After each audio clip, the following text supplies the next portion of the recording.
Hola, bienvenidos al canal de Bien Jurídicas. Mi nombre es Vinicio Morales. En este video voy a hablar acerca de las fuentes de las obligaciones. Por lo tanto, voy a hablar acerca de los contratos, cuasi contratos, delitos, cuasi delitos y bien de la misma ley. Así que bienvenidos a este video y espero puedan aprender muchísimo del tema.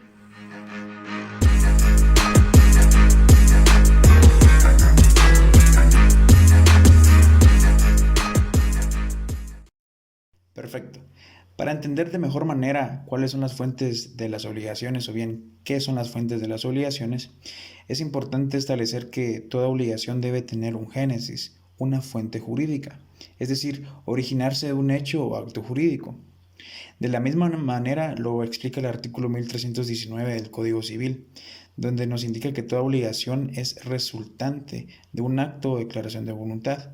Por lo tanto, las fuentes de las obligaciones son los hechos jurídicos por virtud de los cuales se originan o nacen las obligaciones. Y estas obligaciones son las que determinan el vínculo jurídico que va a existir entre un sujeto y otro. Ustedes saben que uno es conocido como acreedor y el otro conocido como deudor. De la misma manera y en la misma línea, el licenciado Alfonso Orañas explica que las fuentes de las obligaciones son aquellos elementos por cuya virtud una persona parece constreñida a realizar una determinada prestación a favor de otros. Así que empezamos con la definición, ahora seguimos con qué es un contrato y un cuasicontrato.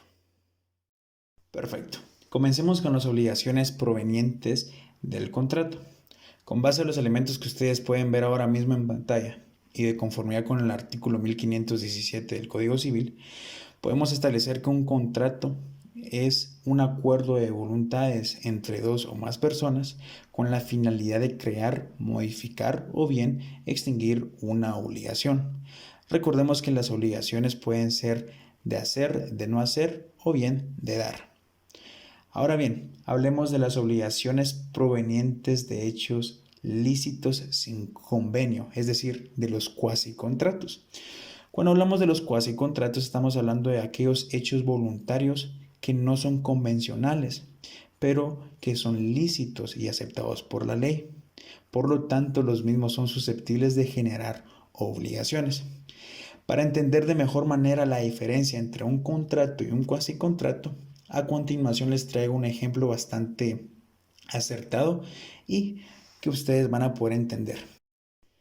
Del lado izquierdo tenemos lo que será un contrato y del lado derecho tenemos lo que será un cuasicontrato.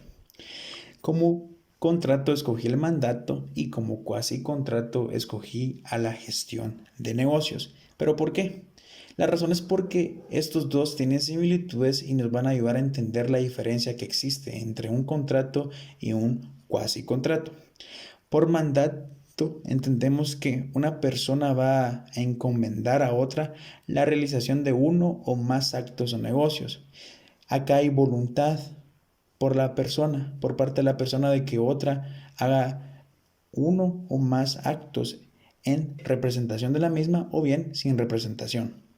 Ahora, cuando hablamos de una gestión de negocios, es importante acudir al artículo 1605 para entender por qué es un cuasicontrato, ya que el artículo nos dice: el que sin convenio se encarga voluntariamente de los negocios de otro, está obligado a dirigirlos y manejarlos útilmente y en provecho del dueño. Acá no hay voluntad por parte del dueño de que esta persona realice los negocios en su nombre, sin embargo, pues la ley lo acepta. Pero como mencioné anteriormente, un cuasicontrato es un hecho voluntario no convencional que es susceptible de generar obligaciones. Entonces, ¿cuál es la diferencia entre un contrato y un cuasicontrato? Lo que pasa es que un contrato tendrá un elemento formal y tendrá un acuerdo de voluntades, mientras que un cuasicontrato carece de las mismas, carece del acuerdo de voluntades y carece a veces de un elemento formal. Así de simple. Bueno, ahora hablemos de las obligaciones que proceden de hechos y de actos ilícitos, es decir, de los delitos y de los cuasidelitos. Primero, los delitos. ¿Qué es un delito? Es un acto humano el cual se va a constituir contrario a la ley y este debe ser sancionado por una norma expresamente prohibitiva. Esta norma, pues, ustedes saben que es el Código Penal, ya que el Código Penal establece cuáles acciones son delitos. Ahora mismo hablemos de los cuasidelitos. Cuando hablamos de un cuasi delito, entendamos que hablamos de un delito culposo, es decir, no hay intención de dañar a nadie. Sin embargo, este causa un daño y por lo regular o lo más común es que se comete por negligencia, por lo tanto es un hecho de culpa. A continuación, vamos a colocar un ejemplo con base a la ley para entender de mejor manera esta fuente de obligación. Perfecto. El ejemplo de un delito y un cuasi delito lo voy a establecer en el artículo 152 del Código Penal. Del lado izquierdo ustedes tendrán del delito deportivo por dolo y en el lado derecho ustedes tendrán del delito deportivo por culpa, es decir, un cuasi delito.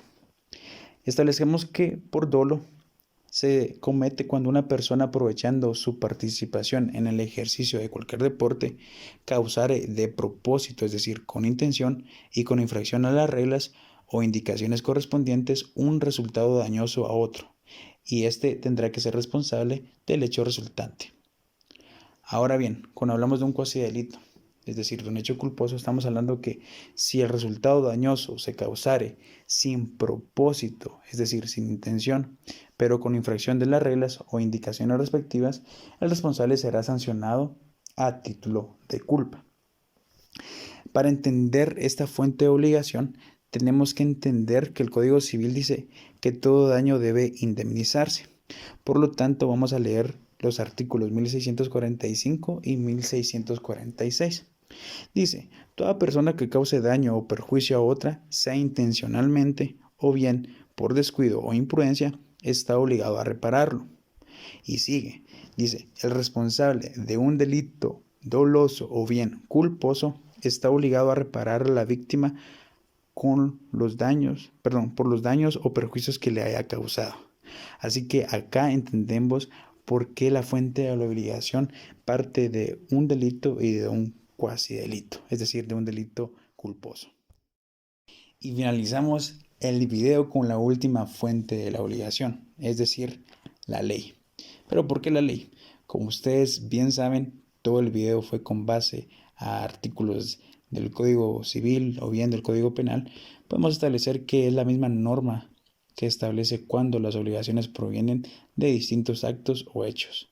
Y finalizo con esto. La ley siempre dará la razón del génesis de toda obligación. Muchísimas gracias por ver el video hasta acá. Espero hayan aprendido mucho del tema. Cualquier duda la pueden dejar en los comentarios y nos vemos en una próxima oportunidad. Saludos.